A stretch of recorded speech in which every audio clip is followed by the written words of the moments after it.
Le nord de la province du Maine, et en particulier le nord du département de la Sarthe, sont riches d'un patrimoine remontant jusqu'à la guerre de Cent Ans. La plaine du Saunois recèle quelques joyaux que nous vous présenterons cette saison, dont le manoir de Couëmes et le château de Louvigny que nous visitons aujourd'hui. D'architecture classique, la façade nord est sobre. La jonction d'un pavillon sur le pignon est, puis sa surélévation, n'ont pas altéré l'élégance de la demeure. La façade sud intègre la partie la plus ancienne, dont la tour d'escalier. À l'est, la cour d'honneur est bordée de deux bâtiments symétriques constituant les communs. À l'ouest se situe la ferme et ses dépendances, classiques à toute demeure de cette importance. Un jardin d'agrément avec ses serres et bassins, un potager clos contenant un petit théâtre d'amour. L'orangerie exposée plein sud valut à Louvigny d'être élevée au rôle de coffre-fort de la France. En effet, la quiétude de cette partie de la campagne sartoise fit que le château fut choisi pendant la Seconde Guerre mondiale pour y entreposer sous bonne escorte et sous bonne garde les trésors du Louvre. C'est ainsi que la Joconde, chef-d'œuvre incontesté de notre musée national, y passa quelques mois. Est-ce d'avoir contemplé le théâtre d'amour faisant face à l'orangerie qui l'abritait que Mona Lisa affiche ce sourire énigmatique? Nul ne le sait, mais Louvigny garde en mémoire cet honneur qui lui fut fait et dont il s'honore à juste raison. Bonjour, nous sommes toujours dans le Saunois, grenier de la Sarthe, et aujourd'hui, M. de Roffignac nous reçoit dans cette belle maison de Louvigny, Bonjour, qui monsieur. est une longue tradition de famille, cette Oui, maison. oui, Absolument. c'est exact. Cette propriété est dans la famille depuis 1557. Au départ, ça a appartenu à la famille Le Paulmier, et la dernière descendante a épousé monsieur de Bouvet. Et donc elle lui a apporté le fief de Louvigny, qui s'appelait au départ Louvigné. Les Louvigny ont occupé ce château jusqu'au début du XXe siècle.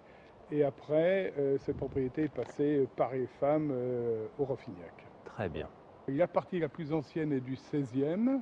Cette partie devant laquelle voilà. nous sommes à l'heure actuelle. Elle est là. Tour hexagonale Tour hexagonale. ou octogonale même peut-être Oui. Oui, octogonale. Oui, exactement. Et c'était un ancien pavillon de chasse, un rendez-vous de chasse. À l'origine. Ouais, le territoire était vaste, je Oui, crois. était Le vaste. domaine, c'était Oui, 1000 hectares 1000 hectares. 1000 hectares. 1000 hectares. Giboyeux. Giboyeux, beaucoup de perdreaux. Et maintenant, vous disiez gros gibier même. Il y a du Plutôt gros gros gibier. gibier. Peut-être dû aux récoltes qui ont été mises en place dans la région. Voilà, exactement.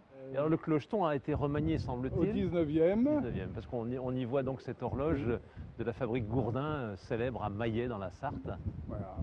Et qui marche toujours. Qui marche toujours, ça sonne tous les quarts d'heure, si on veut. Donc en fait, à l'origine, c'était presque un pavillon. Un pavillon, oui, c'est ça. Et au 18e, la propriété a été agrandie. Alors vous avez un pavillon saillant, là, de ce côté-là, et un deuxième pavillon de chaque côté. D'accord. Le deuxième pavillon de côté est a été surélevé au 19e.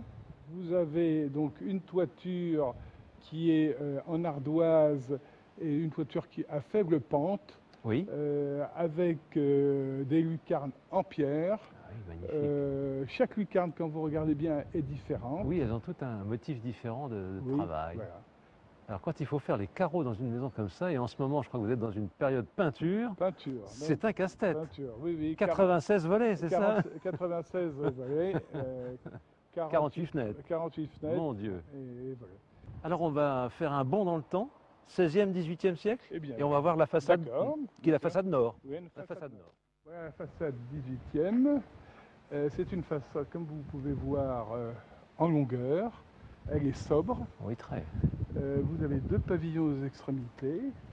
Le pavillon ouest et le pavillon est. C'est la grande symétrie du 18e. Voilà, exactement. Mais la grande chance aussi, c'est d'avoir des pièces traversantes qui donnent beaucoup de clarté. Exactement. Et sans doute une qualité de vie intérieure qui est agréable par rapport au siècle précédent. Vous avez de très grandes fenêtres avec des grands carreaux et vous avez un jour extraordinaire le matin, le soir, dans les pièces qui sont le grand salon, la bibliothèque, et la salle à manger. D'où on voit les chevreuils. Voilà, exactement, on voit les chevreuils.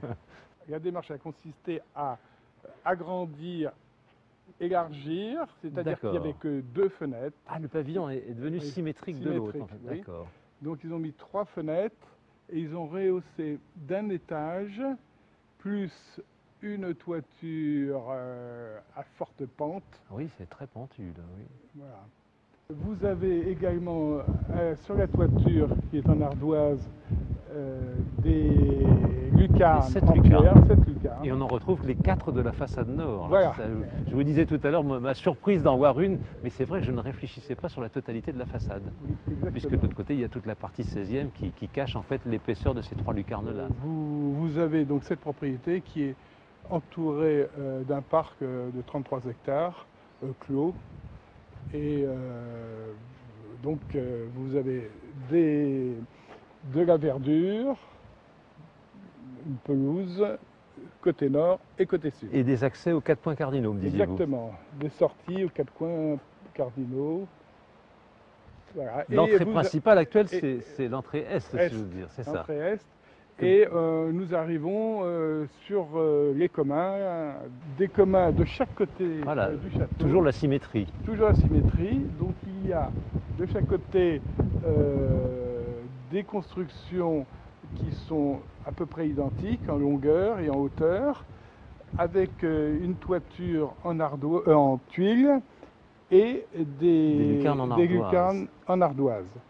Et chaque commun de chaque côté se compose de 2 bâtiments qui sont vis-à-vis. Et vous disiez qu'à une époque, il y a même eu un U Oui, exactement. qui faisait la clôture de La cette clôture de cour. cette cour.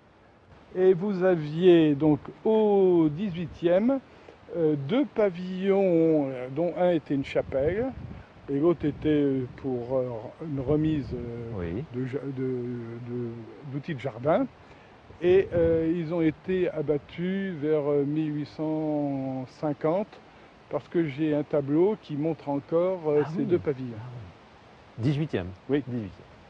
Ils se ressemblent tout en étant différents. Et quand on regarde les toitures avec ces lucarnes, vous avez des lucarnes identiques, tandis que sur la droite, vous avez des lucarnes plus petites et des plus grandes. Là, c'était les chevaux, c'était... Alors là, vous aviez l'écurie, les tables, les remises à voiture, le garage, et de l'autre côté, vous avez une grange. Quand vous êtes entré, vous avez dû voir des buis. Oui, absolument. Alors ces buis sont... millénaires. Non, ils sont... centenaires en tout cas. Ils sont peut-être tricentenaires, parce qu'ils sont là depuis très longtemps.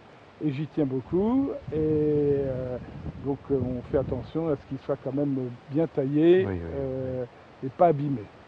Donc ces buis sont assez arborescents et toute la propriété contenait des allées en buis. Et maintenant nous n'avons plus que 2 allées de buis. Vous avez l'orangerie qui forme avec le jardin presque 1 hectare de terrain. Eh bien on va aller voir Voilà. cette orangerie. Eh bien, nous y allons. Donc on retrouve la même élégance 18e siècle pour cette orangerie, la même façade symétrique et la même clarté intérieure. Alors quel est le secret de l'orangerie? Alors le secret de l'orangerie, c'est que en plus des orangers Qu'elle a abrité qu'elle a sûrement. abrité beaucoup, elle a abrité aussi d'autres choses de très intéressantes. C'est pendant la guerre, le château de Louvigny a été réquisitionné par les Beaux-Arts pour recevoir tous les tableaux, les principaux tableaux, et en particulier la Joconde.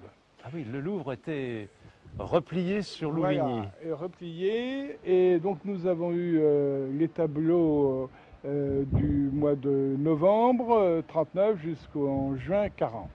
D'accord. Donc ça a été la demeure de Mona Lisa pendant un hiver. Un hiver. C'était bien pour une orangerie d'ailleurs. Exactement, c'était bien.